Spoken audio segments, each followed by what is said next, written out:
देख रहे हैं गढ़वाल की शान न्यूज। मैं हूं मायरा और आज हम पहुंचे हैं जनपद न्यायालय देहरादून। यहां हमारे साथ एक ऐसी हस्ती मौजूद है, राकेश गुप्ता जी, एडवोकेट। जैसे कि दोस्तों आप देख ही रहे होंगे कि देहरादून के अंदर जितने भी अधिवक्ता हैं यहाँ पर बार काउंसिल के लिए और बार एसोसिएशन के लिए जो इलेक्शन शुरू होने जा रहे हैं उसमें तैयारी कर रहे हैं और सर भी यहाँ पर अपनी पूरी तैयारी में है, मैदान में उतरे हैं। हम जानेंगे उनसे कुछ सवाल। सर नमस्कार। धन्यवाद सर, पहले तो हमारे चैनल में आपका बहुत बहुत स्वागत है। धन्यवाद, मैं भी आपका स्वागत करता हूँ। थैंक यू आपने मेरे को ऐसा मौका दिया, इसके लिए आपका बहुत बहुत शुक्रिया। Thank you sir. जिस तरह से देखा जा रहा है उत्तराखंड में बार काउंसिल का इलेक्शन जो शुरू होने जा रहा है, बहुत बड़ा इलेक्शन है, इसमें भी आपने भागीदारी ली है, तो क्या कहना चाहेंगे, किन मुद्दों को लेकर, जो समस्याएं हैं उनको लेकर आप चुनाव में उतरे? पहले मैं आपको बता दूं, ये चुनाव पहले मैं जीत चुका हूँ। 2018 में पहली बार चुनाव लड़ा था और मैं बहुत अच्छे मार्जिन से जीता था। जी सर। और ये चुनाव, ये समझो आप कि मैं 7वें नंबर में जीता पहली बार लड़ने के बाद। मुझे बहुत प्रेम मिला था लोगों का और अब उन्हीं प्रेम के कारण मैं एक बार चेयरमैन भी बना। मैंने अधिवक्ताओं के हित के लिए बहुत काम किए, जो आज मैं आगे गिनाई लूंगा, मेरी लिस्ट बड़ी लंबी है, नहीं होगा, लेकिन मुक्ता रजिस्ट्रेशन बड़े इजी किया मैंने 10 क्लेम सबको फटाफट दिलाए। अधिवक्ताओं के जो मेच्योरिटी की धनराशि है, एक हमारी न्याय समिति होती है, उसमें मैंने लगभग काफी किया। जो पेंडिंग है उसको भी मैं करने की कोशिश कर रहा हूँ। तो मैंने बहुत काम किया। वहाँ पे मैंने एक रूम भी बनाया है, क्योंकि हमारा ऑफिस छोटा था, तो उसे बड़ा करने का भी मैंने काम किया।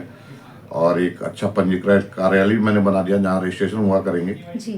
तो मैंने ये सारे काम किए हैं और इसका मुझे लाभ भी मिल रहा है। मुझे लाभ मिल रहा है, बिल्कुल। मुझे हर उत्तराखंड के हर डिस्ट्रिक्ट से कोई ना कोई वोट मिल रहा है, क्योंकि देहरादून मेरा गृह निवास है। यहाँ से मैंने प्रैक्टिस शुरू की है, मैं यहीं पे रहने वाला हूँ, यहीं पैदा हुआ हूँ, तो यहाँ भी मुझे भरपूर प्यार मिल रहा है।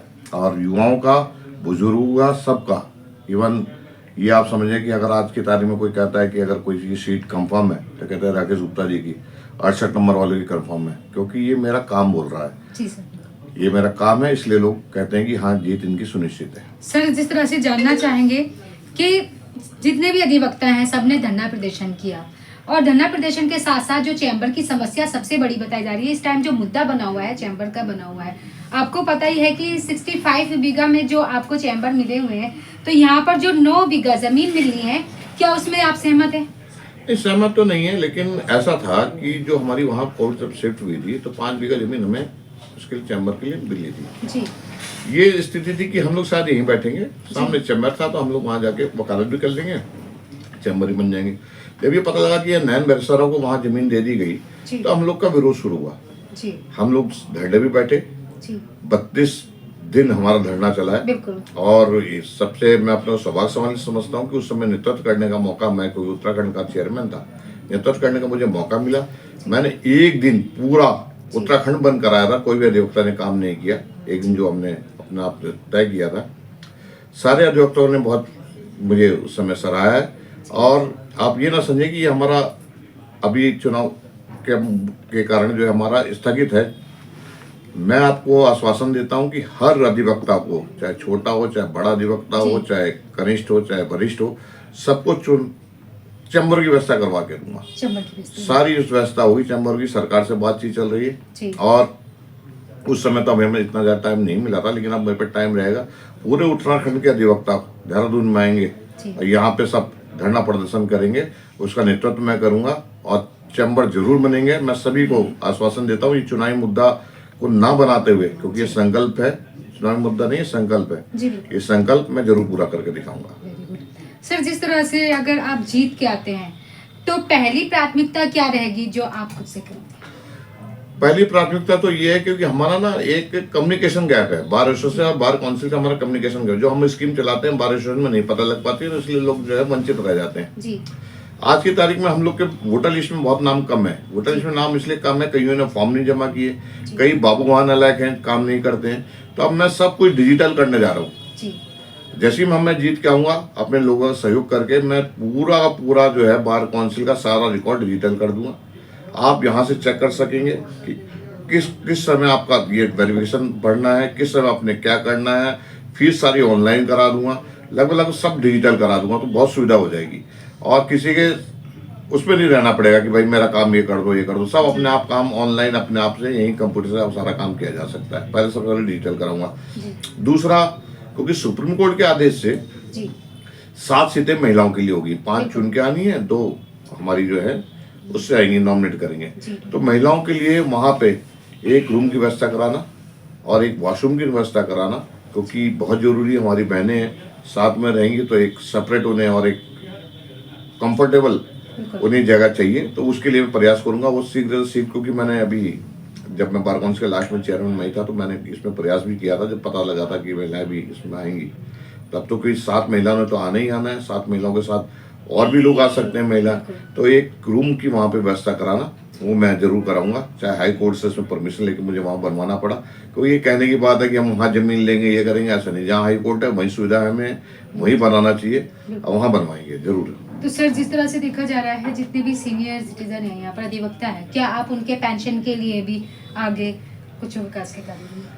पेंशन की तो योजना अभी तो नहीं है, लेकिन पेंशन की योजना हम सोच रहे हैं कि इस बार में शुरू करें और नए बच्चों के स्टाइपेंड की भी व्यवस्था शुरू करें। जहाँ लोग का काम रुका रहता है वो काम ना रुके, क्योंकि नए बच्चों का काम नहीं आ रहा। यहाँ पे बाबू, यहाँ के पुलिस वाले, ये सब जो है मिसलियस काम, जो छोटा काम है वो पकड़ लेते हैं, जो अधिवक्ताओं का जिस पर अधिकार है। तो मैं सबसे पहले ये तय करूंगा कि कोई बाबू, कोई सरकारी कर्मचारी इस तरह का काम ना करे। बहुत टाउट्स घूमते हैं यहाँ पे, इतने टाउट्स हैं, उनका कोई काम नहीं, वो यही काम करा रहे, किसी वकील से मिला रहे हैं, उसका बीच में पैसा खा जा रहे हैं। ये टाउट्स मैं बंद कर दूंगा। कचहरी में कोई भी टाउट्स नहीं आएगा। काला कोट पहन के कोई भी अपने को ये भ्रम में पैदा ना कर दे किसी को कि मैं वकील हूँ, काला कोट पहन के घूम रहा हूँ, उसे कोई फीस दे दे या किसी को ठग ले। इस पर भी मैं बहुत ज्यादा स्ट्रिक्ट एक्शन लेने वाला हूँ कि ऐसा कोई काला कोट पहन के और अपने को वकील समझा के कोई काम लेगा तो उसके पीछे जो है हम उसमें कठोर से कठोर कार्रवाई करेंगे। सर, एक लास्ट क्वेश्चन है हमारा, युवाओं के लिए क्या कहना चाहेंगे? जिस तरह से यहाँ के युवा भी है, छोटे अधिवक्ता कम एज के हैं, बच्चे हैं जो कि जूनियर है, उनके साथ सही व्यवहार नहीं होता है, तो उनके लिए क्या कहना चाहेंगे? मैं क्योंकि बता दूं, मैं भी फर्स्ट जनरेशन का वकील हूँ। मैं भी 92 में लॉ किया था, 93 से मैं कोर्ट में आया। तो जो आप समस्या बता रहे, समस्या मैंने भी झेली है। हमसे कोई ठीक से बात नहीं करता था, हम कोई जाते थे, काम नहीं होते थे।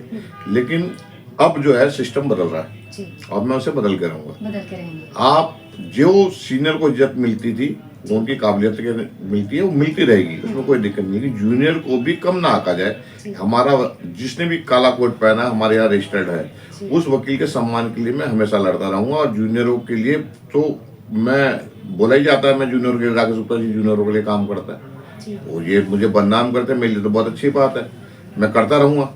मैं अधिवक्ताओं के, युवा अधिवक्ता के लिए काम नहीं करूंगा तो और किसके लिए करूंगा? और तो लोग संपन्न है, फिर भी उनके लिए भी मैं करता हूँ काम। लेकिन जो संपन्न नहीं है उसके पहले मेरी ड्यूटी ज्यादा बनती है कि जो लास्ट पंक्ति में आदमी खड़ा हुआ है, जो अधिवक्ता लास्ट पंक्ति में खड़ा हुआ है, उसकी मदद करना हमारा कर्तव्य बनता है और मैं उसके लिए मदद करता भी हूँ। तो अपने सारे साथियों से, सारे अधिवक्ताओं से क्या कहना चाहेंगे कि आपको वोट दें, सहयोग करें आपको? मैं सभी अधिवक्ताओं से कहना चाहता हूँ कि आप वोट जरूर कास्ट करें, 5 वोट कास्ट करें, 1 2 3 4 ऐसे करके लिख के कास्ट करें, क्योंकि उसमें कोई निशान ना लगाएं, 01 02 03 वगैरह ना लिखें, क्योंकि आपका बैलेट अगर खराब हो जाएगा, अगर आप जिताना भी चाह रहे हो किसी को, नहीं जिता पाओगे।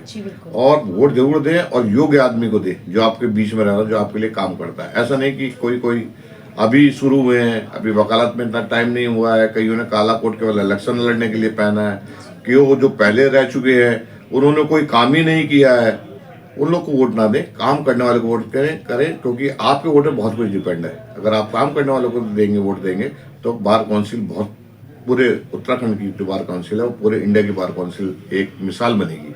तो आप मुझे भी इसी उसमें आप मुझे वोट दें। 68 नंबर मेरा है, 68 नंबर के आगे 1 लिख दें। 1 का अगर नहीं लिख सकते, किसी के लिए कम वो है, आपने कमिटमेंट कहीं और कर लिया तो 2 दे दें।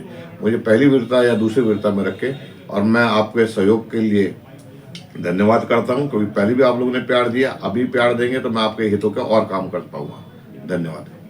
दोस्तों, जिस तरह से आप देख रहे हैं, हमारे साथ राकेश गुप्ता जी एडवोकेट हैं। पहले भी बहुत सारे विकास के कार्य उनके द्वारा हुए हैं। अभी जो आपने उनके विचार सुने, विचारों में अभी जो उन्होंने कहा है कि सारे अधिवक्ताओं से जो कहा है कि 1 2 68 नंबर है, जिस तरह से वोट के लिए बताया है उस तरह से वोट दें और बहुमूल्य वोटों से सर को जिताएं। हम भी आप सबसे यही अपील करेंगे कि सर को ज्यादा से ज्यादा वोटों से जिताएं और प्यार बना के रखें, कंधे से कंधा मिलाकर चलें। तो मैं सर का धन्यवाद करूंगी, उन्होंने हमें अपना कीमती वक्त दिया। धन्यवाद सर। धन्यवाद आपको भी। Thank you.